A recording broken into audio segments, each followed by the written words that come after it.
Hay bandas que trascienden el tiempo, que no solo hacen música, sino que crean leyendas. Y en las calles del este de Londres, en 1975, comenzó una de las historias más poderosas del heavy metal. Este es el viaje de Iron Maiden.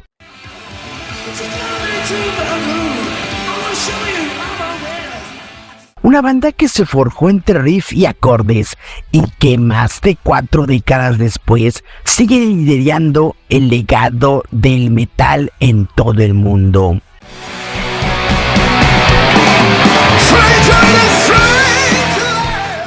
Iron Maiden, la banda que nació en los corazones de Leighton, Londres, fue creada por un hombre que llevaba el metal en las venas, Steve Harris.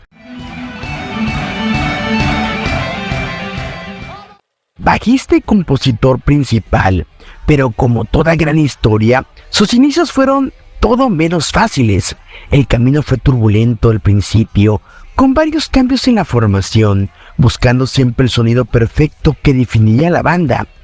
Pero en 1980 llega su primer gran álbum, Iron Maiden.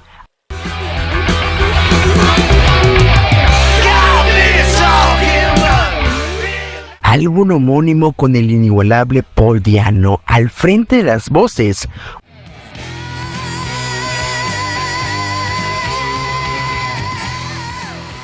Un álbum crudo, lleno de energía y furia, que sentó las bases de lo que vendría después. Canciones como Brawler,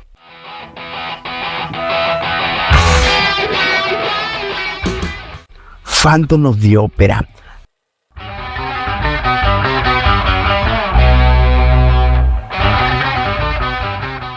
capturaron a una audiencia hambrienta de metal y los llevaron a la cima de la nueva ola del heavy metal británico.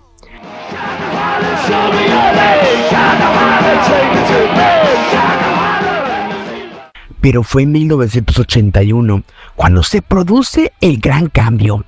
Paul Di'Anno, con su estilo agresivo y punk, da paso a un nuevo vocalista, un tipo con la voz de un trueno y la energía de un huracán.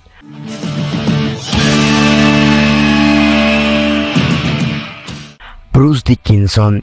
Ese fue el punto de inflexión que transformó a Iron Maiden de ser una gran banda a ser una leyenda.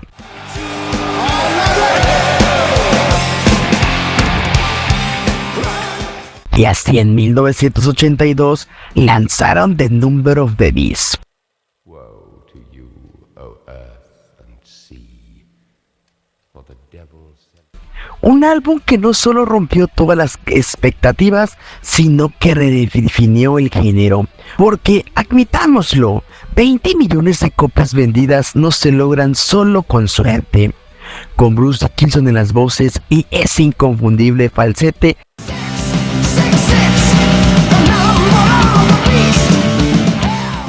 que solo él puede lograr, Iron Maiden alcanzó una nueva cumbre. The Number of the Beast no solo es uno de los álbumes más vendidos en la historia del metal, es el disco que hizo que millones de personas intentaran imitar esos agudos en la ducha y que lograran probablemente realizarlos. Aunque los años 90 trajeron algunos desafíos con la salida temporal de Bruce Dickinson y con el lanzamiento del álbum X Factor y Virtual Eleven de la mano de Blaze Bayley.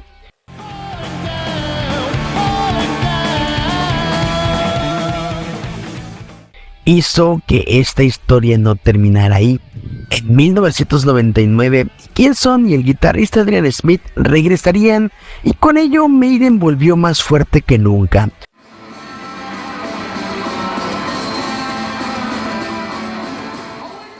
Nuevos álbumes, nuevas giras y sobre todo una nueva generación de fans que abrazaron el sonido clásico de la banda, con discos como The Final Frontier, The Books of Soul, A Mother for Life and Death y el más reciente trabajo de la banda, Senjutsu. Iron Maiden demostró que todo sobrevive al paso del tiempo y esto lo domina. En total, la banda ha vendido más de 130 millones de discos, ha alcanzado 41 álbumes entre recopilaciones y en vivos y ha realizado más de 2.500 conciertos alrededor de todo el mundo.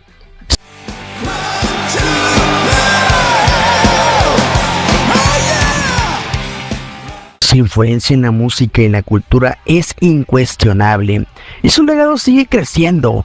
Y por supuesto no podemos olvidar a Eddie the Head, su icónica mascota que ha aparecido en cada portada y ha sido el alma de sus conciertos. Porque vamos, ¿qué sería un show de Maiden si Eddie the Head merodeando por el escenario? Al final del día, lo que hace Iron Maiden una banda tan especial no es solo su música, sino lo que representa. Son las pruebas de que el trabajo duro y la pasión junto con la perseverancia pueden trascender cualquier barrera. Ha inspirado a generaciones de músicos y su música ha conectado a millones de personas alrededor del mundo. Iron Maiden no es solo una banda, es un fenómeno cultural, una experiencia. Y mientras siga tocando, el heavy metal seguirá vivo en los corazones de todos sus fans. Así que la próxima vez que pongas un disco de Maiden, recuerda que estás escuchando no solo una banda, sino una leyenda viviente del metal. Porque mientras hay una guitarra en el escenario y una audiencia lista para escuchar, Iron Maiden seguirá dominando el mundo del metal. Hug the Irons, te saluda Rulo Han de Heavy Rock Nation Magazine. Suscríbete a nuestro canal y déjanos tu comentario. Nos vemos hasta la próxima.